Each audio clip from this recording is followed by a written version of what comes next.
तर नमस्कार मंडळी, जय शिवराय. तर व्हिडिओ खूप महत्त्वाचा आहे.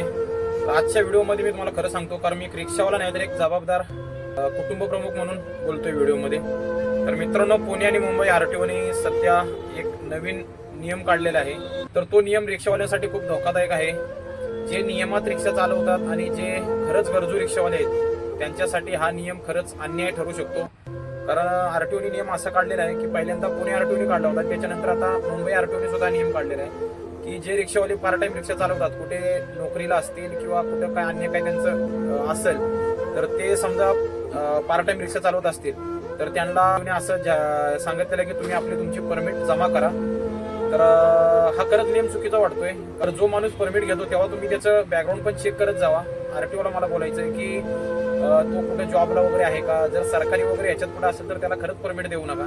पण जे प्रायव्हेट कंपनीमध्ये कुठे जॉब करत असतील आणि त्यांचं त्या पगारामध्ये जर भागत नसेल आणि ते उदरनिर्वाहासाठी जर स्वतः मेहनत करायची त्यांची इच्छा असेल आणि त्यांनी परमिट घेतला असेल तर त्यांना काय हरकत आहे रिक्षा चालवली तर.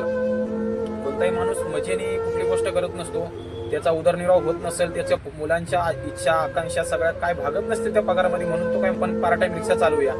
तर तो रितसर परमिट घेतो आणि रितसर तो धंदा करतो. त्याने फुल टाइम करो अगर पार्ट टाइम करो, पण तो जर नियमात असेल तर त्याला आपण असं हे करणं म्हणजे मला तर चुकीचं वाटतंय. कारण आताच्या महागाईच्या याच्यामध्ये तुम्ही एका रिक्षावाल्याच्या घरी जाऊन विचारा, त्यांना तुम्ही त्यांची चौकशी करा की त्यांच्या मुलांना विचारा की तुमचे बाळा तुझे वडील कुठे आहेत, एवढ्या उशिरा का आले नाहीत. तर त्याच्या वडिलांची एवढीच इच्छा असते की माझ्या मुलांच्या अपेक्षा काय असतील, त्यांची स्वप्न काय असतील, माझ्या आई वडिलांचं काय इच्छा असतील, माझ्याकडून माझ्या पत्नीच्या काय इच्छा असतील, त्या पूर्ण करण्यासाठीच तो रात्रंदिवस झगडत असतो. त्याला हौस नसते की दिवसभर 8 तास कंपनीत काम करून येऊन संध्याकाळी इकडे रिक्षावरती कंबर मोडून घ्यायची, त्याला हौस नसते. परंतु त्याच्यावर पण जबाबदारी असताना तो मेहनती असतो. मेहनत करणाऱ्याला तुम्ही अडवू नका. हा एक प्रकारे अन्याय आहे त्यांच्यावरती. तर खरंच आरटीओने याचा विचार केला पाहिजे. याच्या रिक्षावाले आपले परमिट दुसऱ्याला दिलेलं असतं भाड्याने, किंवा ते रिक्षा चालवत नाहीत, त्यांनी दुसऱ्याला शिपणी वगैरे दिलेली असते.